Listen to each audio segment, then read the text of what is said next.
אז סוף הסמסטר הגיע, ותקופת המבחנים בפתח. ושוב, אנחנו עם המודל והזום. כיף. אנחנו מבינים שהבחינות מרחוק מאתגרות את כולנו, אז הכנו את הסרטון הזה כדי להדגים. איך עושים את זה?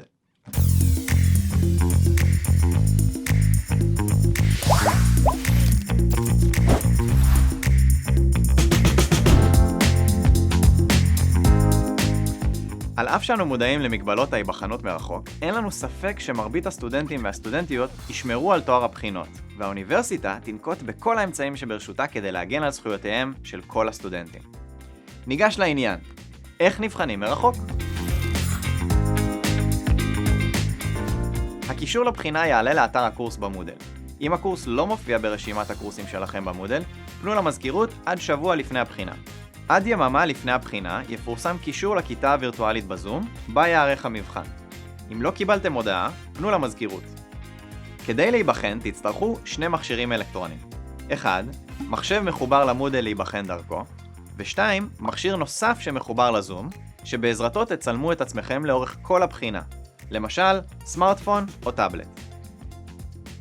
חשוב להציג את הפנים שלכם, את המחשב, את השולחן, הידיים, ולהראות שאינכם משתמשים באוזניות.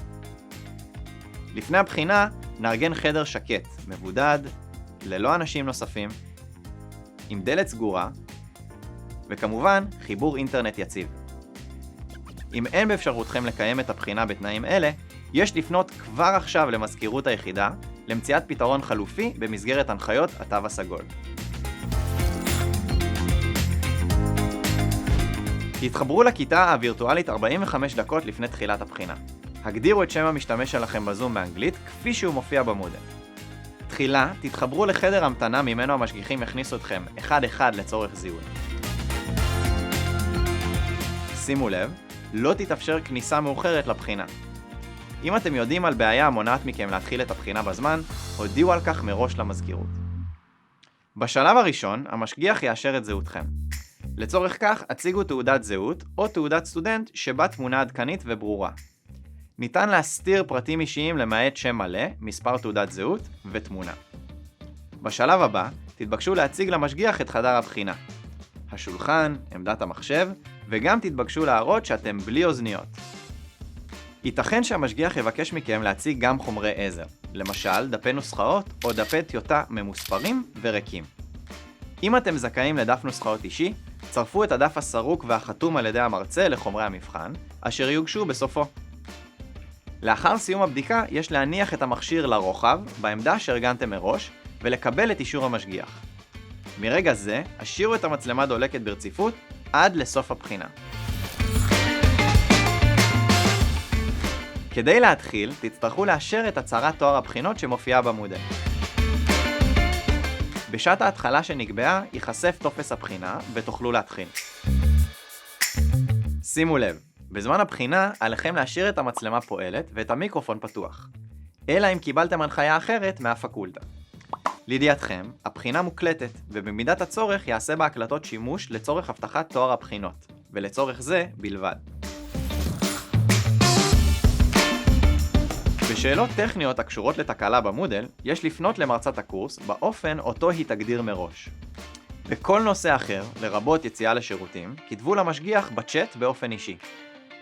במקרים יוצאי דופן, למשל מקרה חירום או אם נופל האינטרנט בזמן הבחינה, יש להתקשר מיד לטלפון חירום שיינתן בתחילת הבחינה. כל השתאות עשויה להביא לפסילת הבחינה. אין לכתוב בצ'אט לאף גורם למעט המשגיח.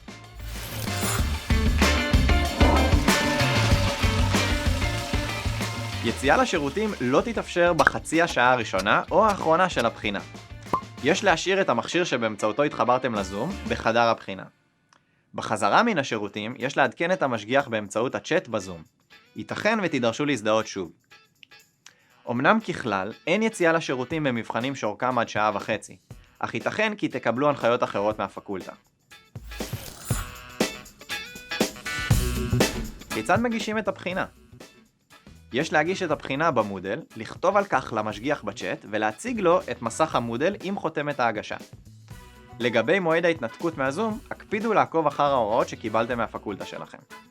בתום פרק הזמן שהוקצב לבחינה, היא תיסגר אוטומטית. אם אושרה לכם תוספת זמן, הבחינה תיסגר בסיום תוספת הזמן. בבחינות הנערכות בכתב יד, יש לסרוק את דפי התשובות ולהעלות את הקובץ. אנחנו מאחלים לכולכם וכולכן בריאות טובה והצלחה בבחינות.